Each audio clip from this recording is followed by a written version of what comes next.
ನಮಸ್ಕಾರ ಕರ್ನಾಟಕ, ರಂಜಿತಾ ಕುಕ್ಕಿಂಗ್ ವ್ಲಾಗ್ಗೆ ಸ್ವಾಗತ. ಇಲ್ಲಿ ನಾನು ಸೊಪ್ಪು ವಿತ್ ಪಪ್ಪು ಅಂತ ಸಾರು ಮಾಡ್ತಾಯಿದ್ದೀನಿ.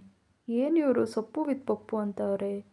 ಅದೇ ಕಣ್ರಿ, ಆಂಧ್ರ ಸ್ಟೈಲ್ ಪಪ್ಪು ಸಾರು. ದಂಟಿನ ಸೊಪ್ಪು ಮತ್ತು ಮೆಂತ್ಯ ಸೊಪ್ಪು ತೊಗೊಂಡು ನಾನಿಲ್ಲಿ ಪಪ್ಪು ಸಾರು ಮಾಡ್ತಾಯಿದ್ದೀನಿ. ಸ್ವಲ್ಪ ದಂಟಿನ ಸೊಪ್ಪು, 1 ಟೊಮೊಟೊ, 1 ಈರುಳ್ಳಿ, ಅರ್ಧ ಕಪ್ ಆಗೋಷ್ಟು ಬೇಳೆ, 7ರಿಂದ 8 ಖಾರದ ಮೆಣಸಿನ್ಕಾಯಿ, 6 ಬೆಳ್ಳುಳ್ಳಿ ಹೆಸಳು, ಸ್ವಲ್ಪ ಜೀರಿಗೆ, ಸ್ವಲ್ಪ ಅರಿಶಿನ, 2.5 ಲೋಟ ನೀರು ತೊಗೊತಾ ಇದ್ದೀನಿ.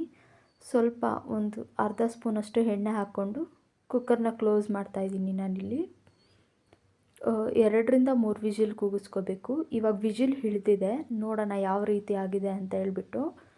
ಫುಲ್ ಬೇಳೆ ಎಲ್ಲ ನೀಟಾಗೆ ಕದ್ರಿಕೊಂಡು ಹೋಗೋ ಥರ ಆದರೆ ಪಪ್ಪು ಸಾರಿಗೆ ತುಂಬ ಚೆನ್ನಾಗಿರುತ್ತೆ.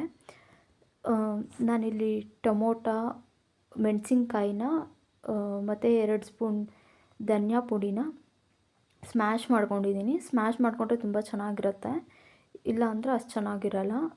ಪಪ್ಪು ಸಾರನ್ನ ಸ್ಮ್ಯಾಶ್ ಮಾಡಿದರೆ ತುಂಬ ಚೆನ್ನಾಗಿ ಬರುತ್ತೆ. ಇಲ್ಲಿ ಎರಡನ್ನ ಮಿಕ್ಸ್ ಮಾಡಿಕೊಂಡು ಸ್ವಲ್ಪ ರುಚಿಗೆ ತಕ್ಕಷ್ಟು ಉಪ್ಪು ಹಾಕ್ತಾಯಿದ್ದೀನಿ.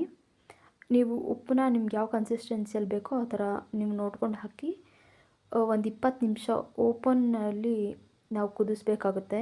ಅದರಲ್ಲಿರೋ ನೊರೆ ಎಲ್ಲ ಇಮ್ರೋಗಬೇಕು, ಅವಾಗ ತುಂಬ ಟೇಸ್ಟಿಯಾಗಿರುತ್ತೆ. ನಾವು ಸಾಂಬಾರು ಎಷ್ಟೊತ್ತು ಕಾಯಿಸ್ತೀವೋ ಅಷ್ಟೊತ್ತು ಸಾಂಬಾರು ತುಂಬ ಟೇಸ್ಟಿಯಾಗಿ ಬರುತ್ತೆ.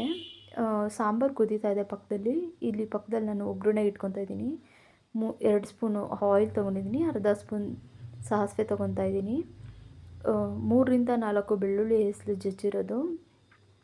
ಇದನ್ನು ಸಾಂಬಾರು ಹೊಳಕ್ಕೆ ಹಾಕೋದು, ಹಾಕಿ ನಾವು ಲಿಡ್ನ ಮುಚ್ಚಿಬಿಡಬೇಕು. ಆವಾಗ ಅದರದ್ದು ಫ್ಲೇವರ್ ಎಲ್ಲ ತುಂಬ ಚೆನ್ನಾಗಿ ಬ್ಲೆಂಡ್ ಆಗುತ್ತೆ ಒಳಗಡೆ. ಸೊ ದಟ್ ಸಾಂಬಾರು ತುಂಬ ಟೇಸ್ಟಿಯಾಗಿ ಅನಿಸ್ತಾ ಇರುತ್ತೆ ತಿನ್ನೋದಕ್ಕೂ ಅಷ್ಟೇ. ಇವಾಗ ಪಪ್ಪು ಸಾರು ರೆಡಿಯಾಗಿದೆ. ಬನ್ನಿ ಸರ್ವಿಂಗ್ ಪ್ಲೇಟ್ಗೆ ಸರ್ವ್ ಮಾಡೋಣ. ತುಪ್ಪದ ಜೊತೆ ಹಪ್ಪಳದ ಜೊತೆ ಪಪ್ಪು ಸಾರು ತಿಂತಾಯಿದ್ರೆ ಅದ್ರ ಮಜಾನೇ ಬೇರೆ.